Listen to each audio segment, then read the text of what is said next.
Hey, listen, before we get into today's episode, let me ask you this. When's the last time you had a proper break? Whether you're a truckie, a shift worker, a parent, or just here for the laughs. We know you're working bloody hard just to keep the wheels turning, and that's why our mates at Nature Bee want to send you on the holiday of a lifetime. We're talking $20,000 worth of travel anywhere in the world. You name it. Fiji, Vegas, the Outback, Rome, Paris, London, doesn't matter. New York, you choose. Stick with us because only Bonafide listeners get the inside scoop on double entry weeks, exclusive offers, and a lot more. So hit the link in the show notes or head to naturebee.com. Read the T's and C's, and I'll tell you more as we roll on throughout the episode of Bonafide, also made possible thanks to Nature Bee. Start listening to Bonafide. It's a really good podcast show. Available. Time for another exciting episode of The Man Cave with the Vice Captain who's here. G'day, brother. Adam McDonald from Aussie Pickers and Evans Hastings. What's going on? Oh, living the dream down here. It's been absolutely beautiful weather the last 2 days. It's already 18 degrees over the Queanbeyan Golf Course. I'm going to go for a swim this afternoon. Yeah, life's good at the moment. First of all, to you, Evans Hastings, how's it going? Have you visited anywhere interesting? What have you found? Yep, I went out to, I think I spoke about it the other week, I went out to Temora, found an estate out there who's got the 7 Lotus race cars and a fully functioning speed workshop. So got the contract signed yesterday, so that's very exciting. I'm going to move on that late January into February. Also got a big estate, looking at a big estate at Braidwood that's got trucks, it's got Harleys, it's got Norman Lindsay bronzes. It's a genuine estate clearance sale. So things are piping along. We're just building up momentum with our marketing. What I'm finding the most, Skipper, is, I've run an auction house and an auction floor for so long. It was very hard for me to let it go. And, I came down to Canberra to run a successful auction and it didn't really work. So it was a big mind shift for me to let that go and move on to the next chapter. And it was hard, and I thought I came down here and failed, but it's just the way of the world. Auction floors don't work anymore, so we've got to, you got to sort of treat it like boxing, stick and move, and I'm feeling really good about it, really, really excited. What you were doing is what you did with Aussie Pickers, and I discovered a show, and I forget what channel, maybe it's BBC, I'm not sure, Discovery, I'm not sure, or UNA, I don't know. But it's exactly what you did with Aussie Pickers, and it's 2 guys in a truck. They own a second-hand or memorabilia type store of their own, and they go from place to place following tip-offs and buy things at a bargain price so that they can mark it up and make money on it. I really enjoy it because the things that they find, Vice Captain, are things that me and Kelsey and our listeners would see in a million second-hand stores and not have any idea what the real price is. But the guy who does all the talking, he's a mini Vice Captain. He looks just like you. And it's quite a look. It is quite a look. And he has your wealth of knowledge. I find it absolutely fascinating. And there was one episode where they found this place, an old warehouse, and the guy had a whole lot of amusement machines. And the guy was trying to sell them some pinball machines. And I thought, this is good because I enjoy the pennies.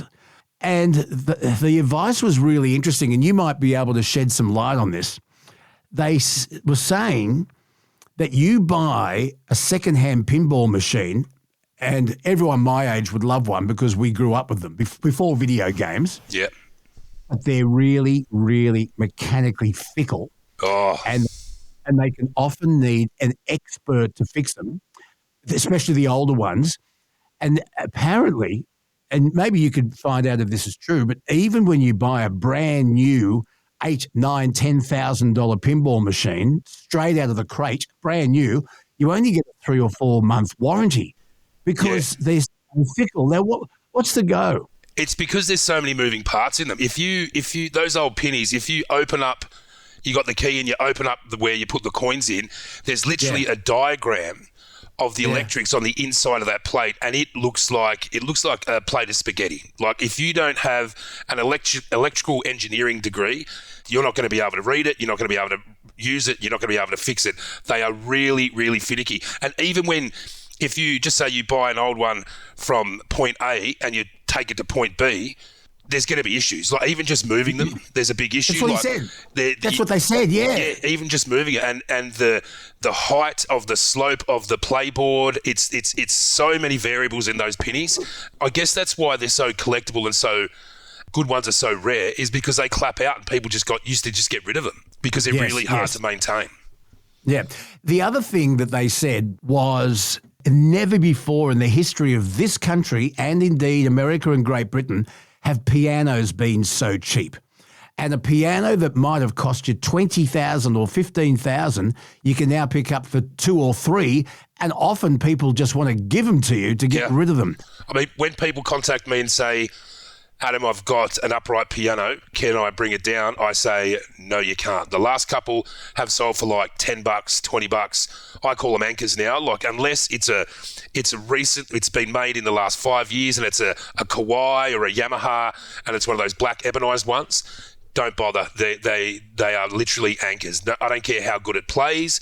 I don't care how much history's behind it. Nobody wants those big old clunky, those big burr walnut bloody upright pianos. They're very hard to sell. I sold a burr walnut grand piano for $800. Like $800. A concert grand? Or was it a baby grand? It was a baby grand. Yeah, yeah. But $800, and that's a grand piano. But having said that, I have in the rooms at the moment, I'm just waiting for probate to go through. I think I've talked about this before. I have a Bosendorfer. A Bosendorfer A2, I think it's called, and it's from 1982. It's in absolutely perfect condition, and I'm looking to get maybe $20K for it. Adam, is that because back in the day, so many houses had pianos because that was the way people used to congregate, and nearly every kid used to get basic piano lessons. And you would have sing-alongs, community sing-alongs, family sing-alongs. And now we just don't have the time to do that. And also, it takes up a lot of space in a home. And once upon a time, a piano would be a feature piece of furniture in a home. And it also showed you were a little bit wealthy and you had money to spend. Do they just take up too much room now for the enjoyment they give? Yeah, I think there's a couple of moving parts there, Skip. I think back in the day, people would have a sing-along around on a Sunday afternoon. You get the family around and everyone would get around it. After the Sunday roast. That's right. And maybe you'd listen to the wireless and play along with the wireless. But now we've got TV, we've got Netflix, all these streaming. Like, no one gives a shit. I don't want to talk to you. I want to watch the television. And I think the video killed the piano star. Basically, that's what's happened. Where the way technology's gone is no one wants the pianos. No one wants to sing along because why would I sing along with weird Uncle Adam when I can watch Netflix? And I guess if you are a musician that would love to have keyboards in your home, why would you spend money on a huge piece of furniture when you can get a Roland or a little Kawasaki or an electric keyboard which weighs nothing and doesn't take up anywhere near the room? Yeah, and it's on a folding stand. You can put it in the cupboard once you're done. I'll tell you, when I was at work the other week, I've got the Bosendorfer in the showroom, and because it's such a... Could you possibly take a photo of that and send it to us to show our listeners? Because I'd love to have a look at it. Oh, look, the interior of this piano is absolutely amazing. It's in perfect condition. I'll get that done for you today. But the other week, I've got a big sign next to the piano that says, please do not touch. And I'm sitting in my office and all of a sudden I hear the most amazing classical piano getting played.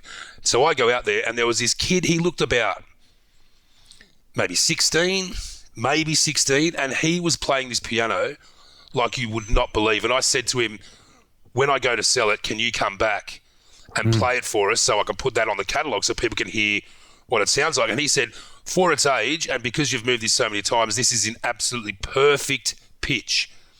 And so I just let him play. He played it for about 25 minutes. People were amazed. This amazing piano player that would have been 16 at a stretch. It was unbelievable. Yeah. We used to have in our lounge room upstairs, and it took up a third of the room, a piano that Nikki inherited from her grandmother. So that would make it Kelsey's great-great-grandmother. And it was a beautiful walnut Bluthner 3/4 concert grand, okay? Wow. And it really, there was hardly any room for it, but it was a beautiful piece of furniture. And Kelsey will tell you, she used to get on it and play it all the time. Now, I've inherited my mum's Beale upright, which is down in the man cave. I play it every day. But I haven't seen Kelsey play that once. Am I right, Kels? Do you play mum's piano, the one that's in the man cave? The one that's in the man cave is it's so out of pitch. No, it's not. It's been tuned. It's not. Oh, well, the keys are clunky. They're so clunky. It's like so dook, dook, dook. You know, it's not like it hasn't been well maintained. So it's not really a piano that gets me excited. No, it has been completely tuned. And I'm calling bull. Yeah, some of the felts probably do need replacing, but it has been tuned. It's so clunky. But you don't think that might be your technique, Kelsey? Well, it probably is, but it definitely doesn't make me want to sit down and. So anyway, back to Nikki's great-grandmother's, Kelsey's great-great-grandmother's Bluthner. Beautiful. We just ran out of room, and so it's still in the family. So Nikki gave it to her cousin Scott. And he has got a big room where it still makes the room look very, very crowded. But it stayed in the family, which is the good thing. But it was a beautiful thing to look at, Adam. What I find fascinating is where people have these pianos, because I saw on Facebook Marketplace just 2 days ago, someone was advertising an upright piano, like an old one, an old Burr walnut upright piano, and it came up as free. You can come, pick it up for free. But it said free, remove at own cost, 3rd story, no lift. Like imagine, and I know I've known quite a few different piano removalists. Like that's their job. They don't do furniture, they don't do smalls. We move pianos, and the guys that picked up this Bosendorfer for me out of this little old rickety shack over in Forest here in Canberra. Like, it's a technique. Like he took the legs off. He had all these, he had all these special skates and trolleys and he had to get it out. Yeah, he had to get it out this door, then down this rickety dirt path, and then onto the truck and into my warehouse.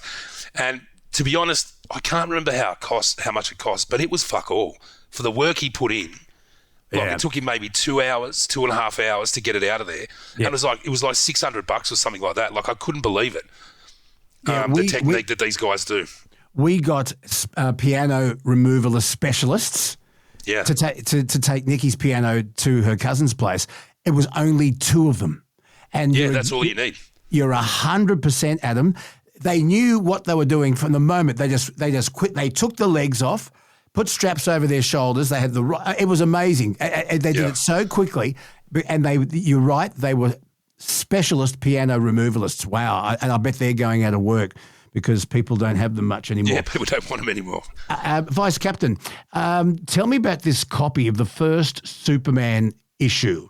Apparently it was unearthed by 3 brothers cleaning out their late mother's attic. Tell me about this. So this comic book, these 3 brothers, their mother always told them that she had a good comic book collection, but they'd never cited it. They'd never seen it. Mum kept it sort of hidden. So once she passed away, they're cleaning out her estate, and they thought, we better go through the attic and go through all her stuff. So this comic book could have quite easily been missed because it was in a box. There was just some old newspapers on top of it. It was sitting there, and they decided they're going through everything. So they found this Action Comics #1, which this is the first comic book that introduced Superman to the world. It's just amazing that these things are still out there, and you got to give it to the boys to have the nous and the go forward to go through her shit to make sure they didn't miss anything. And they found it. I think they sold it for about $9.1 million. Wow! This one comic book. Now this is the $9.1 million. So and that went through an auction house in Texas. Now this is right up your alley, Luke. This is what we call in the game ephemera. And ephemera is anything that's a paper product. Yes. So it'd be photographs, comic books, old books, deeds, wills, anything that's printed on paper. There was I remember when I first started in the game years and years ago, I came across a menu from the first class section of the Titanic. And when I found it, I thought I've hit the jackpot here. Like this this is fucking amazing. I'm gonna sell this for millions and millions. But it turned out someone just decided to print 10,000 copies of the first class menu from the Titanic, and it was just a total rip-off. But I got my pants pulled down over that one. But I was only a pup in the game. But so this woman, and she had other comic books there, but the biggest one was the number one. And it's amazing. It was still out there and still in perfect order. They took it and get graded, and they got a 9.0. And to get Ephemera graded as a 9.0 out of 10, that is absolutely amazing. Like it's off the shelf. It's brand news. Just some news that's in the news at the moment, and I'd love some roundtable talk here in the Man Cave about some of these topics. One of them is Pauline Hanson, Adam McDonald, who has been censured and banned from the Senate for a week after she again, and people are calling it a stunt, she wore a full covering burqa into the Senate to prove a point. She says that the garment is oppressive, that women are forced to wear it in oppressive countries under strict Muslim rules, and she wants it banned in Australia. Now, I'm going to be honest, I've never seen anyone walking the streets wearing this full face garment. It is confronting to look at. I've seen the headdress, but not the full cover. No, I haven't. So I don't know how commonly it's worn. However, she has been accused of targeting a particular religion, and it's unconstitutional, and she's been censured. And she did this before, you might remember, but she's decided to do it again. She argues that it is not a religious garment. It is a cultural garment that's forced upon women by oppressive men. This is her argument. I don't know how relevant it is today, but I haven't seen the full face burqa, but she has been censured. Now, what do you make of Pauline Hanson? Does she have a point, or are there more important things to worry about? Yeah, she's a twit. Because just remember, her voice to those One Nation voters has been lost for a week. So, yeah, sorry, go on, Adam. Yeah, I think she's a twit. What does it matter to her what these women wear? Like when I lived in Sydney, I lived in Campsie, the Punch Bowl area. I'd see it all the time. It's not confronting. It's a cultural thing for them. It's not for. Has Pauline gone and asked any of these women how they feel about it, or she's just making it up? She goes, oh well, if I think this, that must be how all women think. It's got nothing to do with her. It doesn't affect her whatsoever. And I think she's just grabbing headlines. It's just clickbait. Like if Pauline stops doing these stupid things and outrageous things, everyone forgets about Pauline. So that's why she keeps throwing these things out and going, oh, this is what I'm doing. So, oh, remember Pauline Hanson? No one cares, Pauline. You're yesterday's fish and chips, mate. Like, forget it. No one cares. Tell me then, why do you think the approval rating for One Nation is so high at the moment? Where though, Luke? Where? You got to look at the regions where it is. Like, I don't know. I just think it's clickbait. She's just looking for headlines. Otherwise, she becomes just another bear bum in the shower in the Senate. Like, no one gives a shit.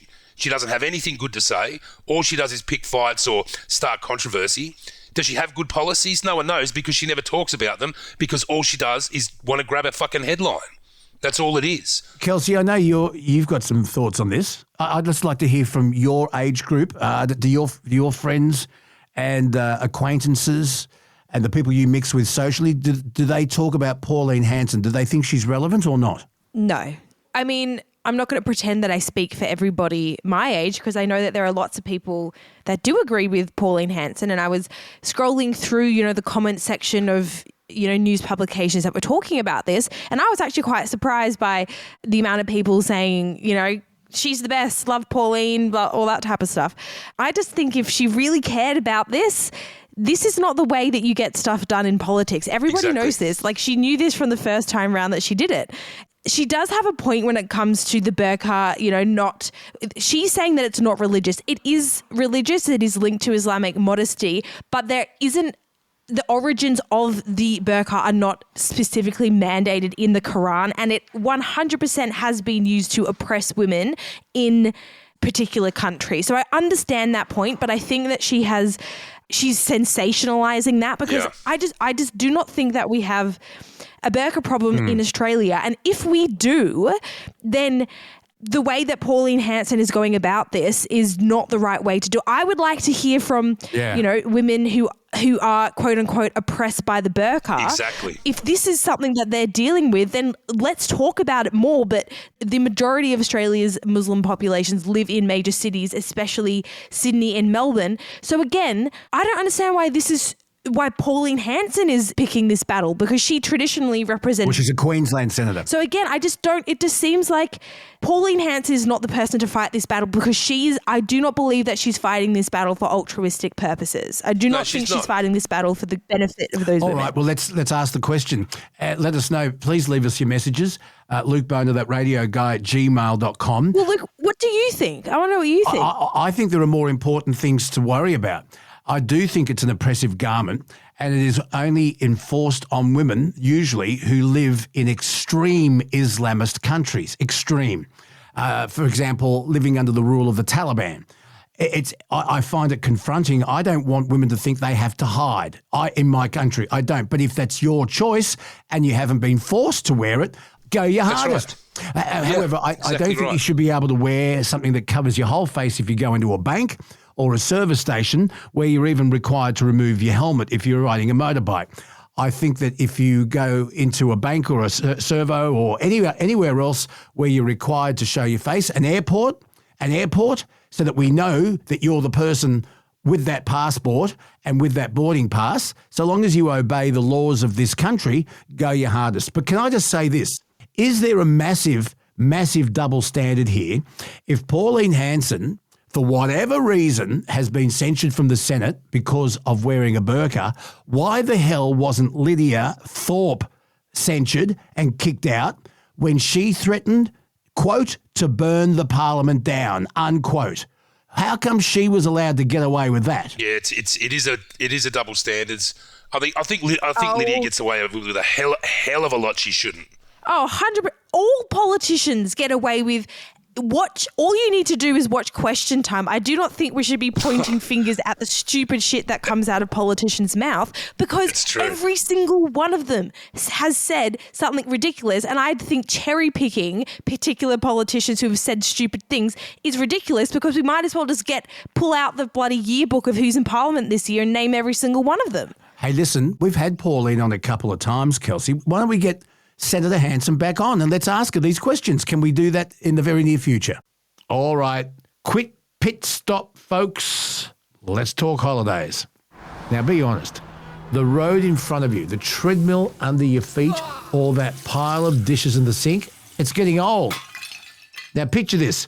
Swapping the dish soap for an icy bintang. Imagine the endless stretch of highway turning into a stretch of white sandy beach. Or that treadmill. Suddenly, it's the climb to Machu Picchu. Now, that's the feeling Nature Bee wants to give you with their bucket list competition. A chance to win $20,000 worth of travel anywhere you choose. And if your dream trip costs less, well, the rest is yours as spending money. You keep the change. Plus, there are plenty of little wins too. Gift vouchers to turn a long weekend into something special. And Nature Bee prize packs to give your insides the reset of a yoga retreat. All you need to do is spend $79.90 or more on Nature Bee products and you are automatically in the draw.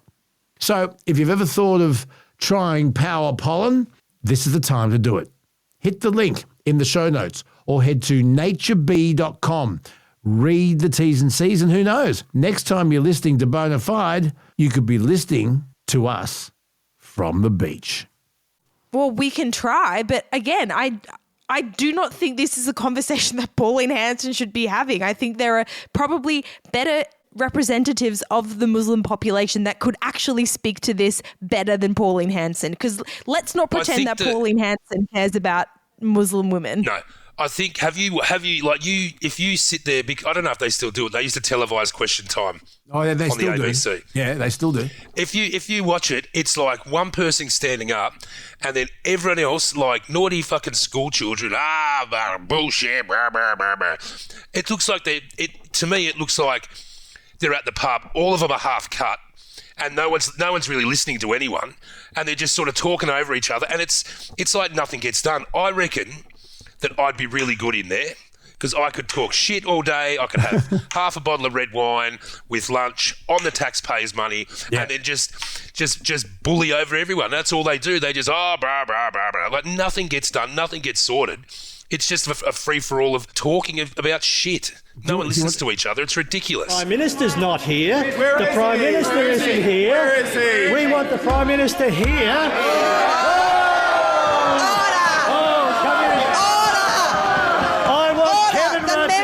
The member for Calvin resume his seat. It literally sounds like they're at the pub. Yeah, that was Joe Hockey. Yes, so the sergeant at arms, who can be a little frail old man or old woman, is told then to escort the member from the chamber.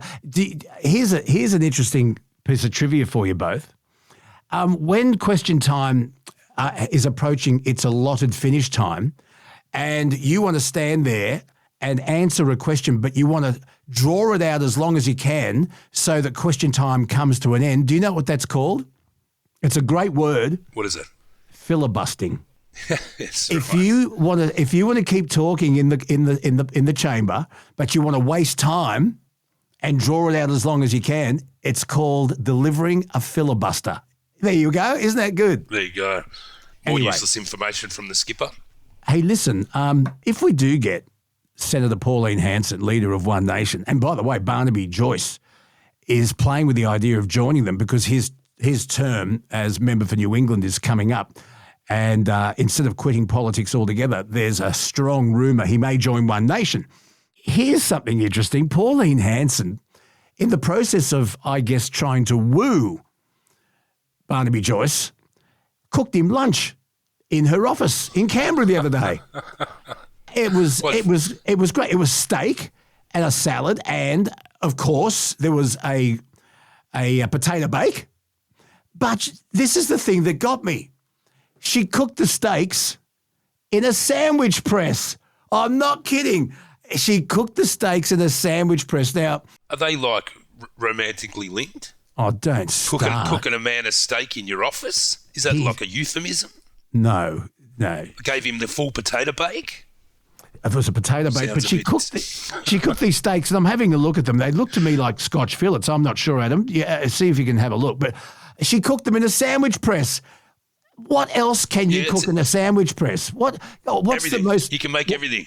Haven't you seen there's a fella on TikTok, a New Zealand fella that cooks absolutely everything on sandwich presses. It's pretty amazing. Oh, look. Yeah, they're flirting. Yeah. Oh, there's touching. They are flirting. No, he's in enough trouble with women as it is over the years. Don't put him in more. Is that an apple pie? It does look like it. Wow, yes, it was a pie. She cooked a pie. I don't know if it was apple. You can't cook a pie. She did cook it. I think it looks. No, that's raspberry or blueberry, surely. Blueberry, yeah. If it's an apple pie, the apples are off. No, that's a blackberry pie or a blueberry. But look at it. Mate, She's put some work in. There's electricity between those two. Look at them. You can almost see the stare. Wow. He's blushing. Here. Oh, he's always red as a beetroot. No, he's always that colour. He's redder than her hair. Yes. Look at that, folks. It'd be a power couple. Imagine that. What have you cooked in a sandwich press? Give us a call, 0291289311, or send us a photo. The most creative dish, and don't make one up. I want to know what you have actually cooked in a sandwich press. How good is that? I use the sandwich press every day at work. Every day I use it. They're great things. Yeah, like a wrap I usually do. Yeah. Heat it up. Yeah, they're great. Would you cook a sirloin or a Scotch fillet steak in one? I've seen guys put bacon and eggs on them. The real question is, did she close the sandwich press to cook the steak, or did she just use it as like a pan, or did she close it and squish it together? It's like, so it cooked from both sides, Go Kelsey. back to the photo. You'll be able, to the photo. You'll be able to see if there's Let's go back to the residue photo. on the top, it's on open. the top plate. So you have a close look at the steaks cooking in the sandwich press. It's open, but did she cook them with it open, or did she close the lid to cook them from both sides? Let's have a look. Pretty oily. Let's have a closer look. Can we zoom in? Are there grill lines on the top? No, but it's a flat sandwich press. If you close the lid, it just cooked twice as fast. It looks raw on the top. I think she has Yeah, I reckon yet. she's just using it as a hot plate. But imagine the smoke and the steam and the stench in her little office. Imagine if she set the smoke alarms off, Vice Captain. That'd be a scandal, wouldn't it?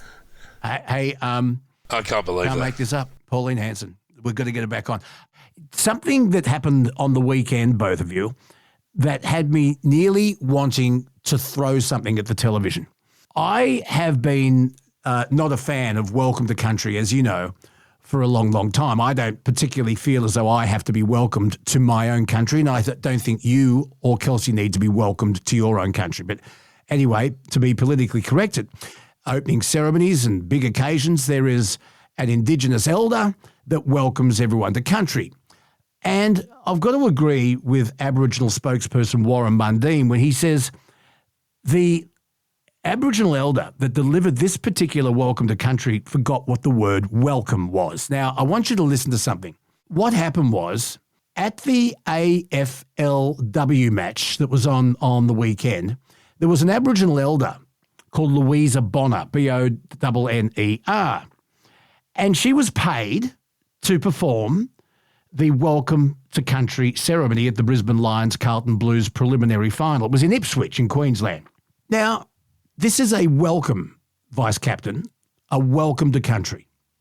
Tell me if you think what this woman here said was indeed a welcome or a political lecture, but wait until you hear what she says at the very, very end. Here we go. Let's play it. Good afternoon. I join you today as a guest on behalf of the First Nations traditional owners and as a member of the Yugarapo, Jagera clans, Turrbal and Darrambiran, Jagera language peoples of southeast Queensland. Springfield sits within Jagera country, which extends from the port of Brisbane to the Esk border, the base of the Toowoomba Range, south to Mount Barney, east to Roughdowny and north back up along the Lake River to the port of Brisbane. Before proceeding with today's formalities, I wish to briefly draw attention to a national crisis affecting Aboriginal and Torres Strait Islander children and young people in youth detention. Our children remain disproportionately represented in these systems and are often too treated not as children, young people deserving care, protection and opportunity, but as a number within the structures that serve political and economic interests rather than community well-being. The drivers of this crisis are well known: the ongoing impacts of colonisation, systemic racism, limited recognition of sovereignty, resistance to Indigenous leadership and continued land and economic dispossession. These issues are a matter of social justice, human rights and legal responsibility. Indigenous-led justice models such as Koori and Murray courts, the Marangooka Justice Reinvestment Project, Maori Rangatahi courts, Canadian sentencing circuits and Native American healing to wellness courts demonstrate consistently stronger outcomes than mainstream detention systems. If you wish to discuss this, catch up with me afterwards. Here's my business card. But to all the teams here today, I extend my best wishes. A good game upholds fairness. Can you believe that? Here's my business card. So what is supposed to be a loving, embracing welcome to country, she turns it into a political speech and promotes her own business. Here's my business card. I'm dumbfounded. She's a Queensland elder called Louisa Bonner, Bonner, and that was her welcome to country before the AFLW preliminary final at Ipswich last weekend. I'm dumbfounded.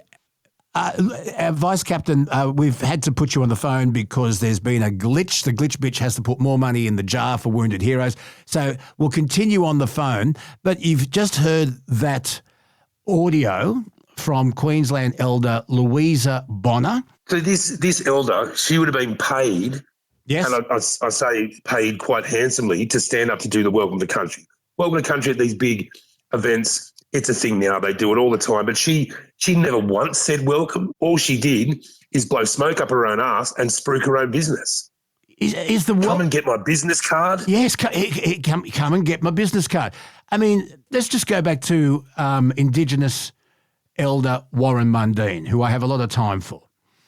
He said, surely the Welcome to Country is not about giving a personal lecture. It's not about running off a promotion for your business. It's not even about looking at the politics of the day. It is supposed to be, we want you here, we love you to be here. That's Kelsey, what do you make of it? Well, okay. first of all, her business she works for a not-for-profit organisation. It's not a for-profit company. We complain a lot that these welcome for countries are, frivolous. They don't really serve a purpose. There's lots of arguments against welcome for countries. I mean, I don't really see the harm in using the Welcome for Country platform to actually talk about Indigenous issues, because we don't talk about them at all anywhere else. So it was unexpected, and I get that. Maybe there needs to be more conversation around how these Welcome to Countries are used. But I mean, if no one's listening to you anywhere else, then use the one platform that you're given and try and use it for something beneficial. I understand what she was trying to do here, and I think it's a sporting event. It's one of the. It's exactly right. It's the biggest. It's a sporting family event, and how do you think those players felt when they're about to play the biggest game of their season? Yeah, that's right. And I love this word. We're a non-for-profit organisation, and those CEOs that run those non-for-profit organisations are on $150K a year. Well, we don't know about all her those CEOs. We don't know about her. No. All right, I'm making a general observation. I'll tell you now. I'll guarantee she's on a wage. Yeah, well, people should still get paid for doing social justice work. Sure, but for her to push her platform, like if I'm at that game, I'm ready to cheer on Carlton and get them home a victory. I don't want to hear this political shit. I'm at the football. I don't want to hear this. If you want to spruik your stuff, I totally agree, but do it on your own platform. Don't shove it down my throat when I'm at the footy. I'm not there for that. If I want to hear you speak and what you want to talk about, I'll come and see you. Oh, but this is a thing, though. If you do not know about it, you will never go talk to them about it. And that is the whole point of advocacy. We do not give Indigenous Australians a platform. The only platform we give them is for these welcome to country ceremonies. That's the only thing that we're willing to give Indigenous people. And I don't see any problem in them taking that back and saying, okay, if this is the only platform you want to give us, then we're going to use it to try and benefit our people, because you don't listen to us in Parliament. You don't give us a voice. So where else are we meant to talk about the things that actually impact us? Well, let's ask our listeners. 02 9128 9311. Do you think that those political points that she was trying to make, important as they are, is it completely inappropriate to do that during a welcome to country before a football game? Let us know. You've heard Kelsey, you've heard me, you've heard the vice. Yep. How many phone calls do you reckon she got that were positive? We're talking about it now. Luke's First Nation, and he's saying it's the wrong platform. I thought it was inappropriate. Yeah, but Luke was raised in a white household. Warren Very Mundine different thinks it's inappropriate experience to the Indigenous population that this lady is trying to reach. Let's talk. Well, let's get some feedback. Let's see. Is Kelsey has made some very, very good points. What do you understand that? Yes. Yeah. What is Kelsey a bleeding heart, or does she have an absolute good point that why not choose a televised huge football or sporting match to get your point across if you think there's injustice? Let's see what the feedback is. Give us a call, 02 9128 9311, or send us a message, lukebonaradioguy@gmail.com. It's certainly got us talking. We want to get you talking too, Australia. So what do you make of it? Appropriate or inappropriate? Listen, just one last thing, Vice Captain, before you go and flog a piano at a pinball machine or buy one. I was incredibly saddened to read today that there is a convenience store, a 7-Eleven, that has put its hands up and said, Melbourne's retail crime has beaten us. And what they've done is they've opened their very first vending machine only operation in Melbourne. It has no workers. It's popped up on the corner of Collins and Spencer Street in the CBD. It offers food, drinks and snacks, but only via vending machines.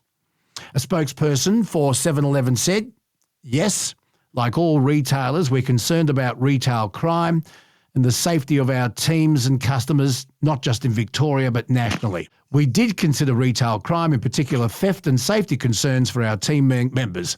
And so it's a vending machine store only. The spokesperson on behalf of 7-Eleven said, yes, it's because of retail crime. And we've seen this. I mean, you've seen the footage of people at Woolworths and Coles and Bunnings being assaulted and threatened with knives. Is this the beginning of the end? Vending machine shopping only to try and combat retail crime? Vice Captain, I'm saddened by it. I think it is. But it's because cost of living so high, people are resorting to other means of feeding themselves. Like I was at Queanbeyan Woolworths the other week. I saw this woman, she would have been maybe 22, 23, absolutely fill a gym bag with maybe 20 steaks, all different types of steaks. And she filled her bag and she just literally walked out. No one could touch her because these people know that security guards are there and they're only up front. They're not allowed to do anything. They're not allowed to touch you. They're not allowed to hold you. They're not allowed to keep you. True. You can't. These security guards cannot do anything.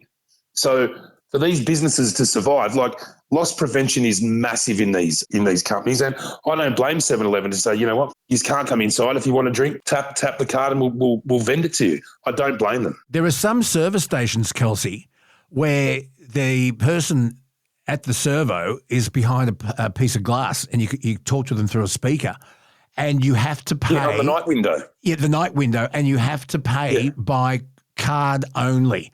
So this is not the first this has happened. What do you make of it, Kelsey? By the way, we're talking to Kelsey the kleptomaniac who thinks it's okay to steal. No. I'm reeling her in. I'd see what I did there, Adam. I'm reeling her in. I have a sneaking suspicion that this doesn't have much to do with retail theft and has more to do with not wanting to pay workers. Yeah. That could be a point. Like the self checkout. It's not for our convenience. It's so they don't have to employ someone. You reckon? 100,000%.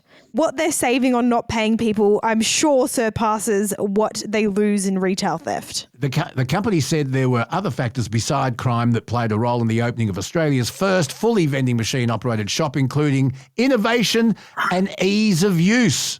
Yeah, I think Kelsey's onto something.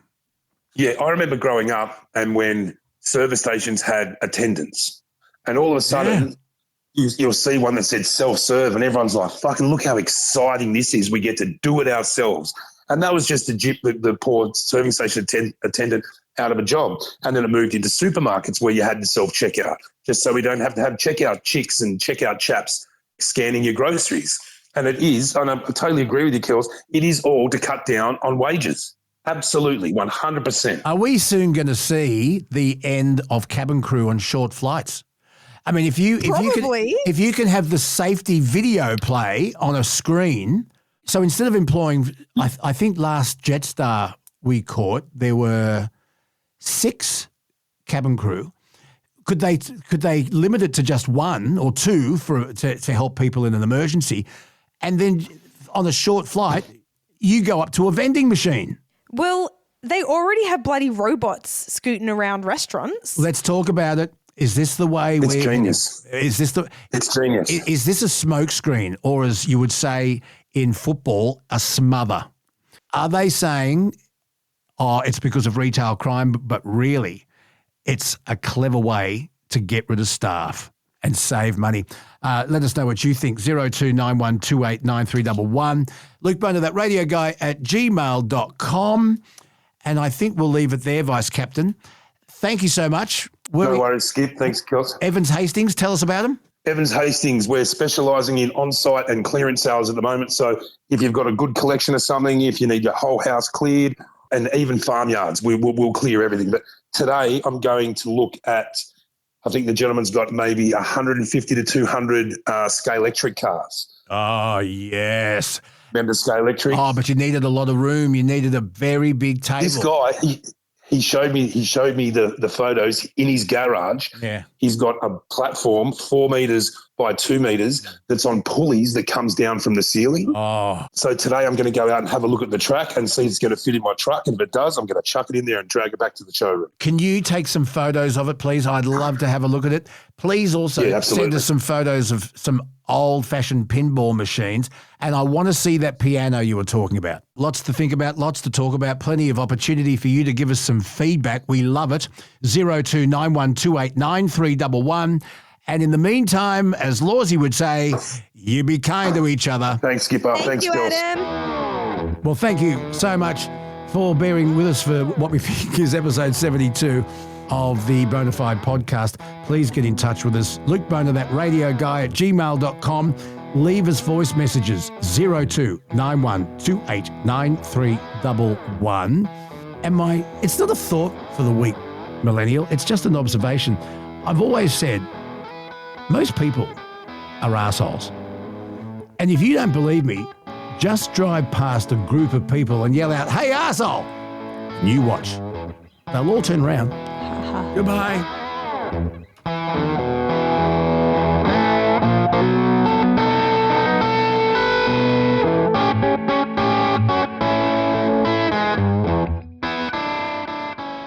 All right, look, the episode's done, but before you pull the keys out of the ignition or turn off the lights, here's the dare. Stop dreaming about that holiday and actually enter for the chance to win one. NatureBee is giving away 20 grand of travel anywhere you want. Bali, Broome, Barcelona, it doesn't matter. If it's under 20K, you keep the change. Spend $79.90 on NatureBee products and you're in the running. It's just that easy. So go on, hit the link in the notes or head to naturebee.com, read the T's and C's, and let's see where you end up.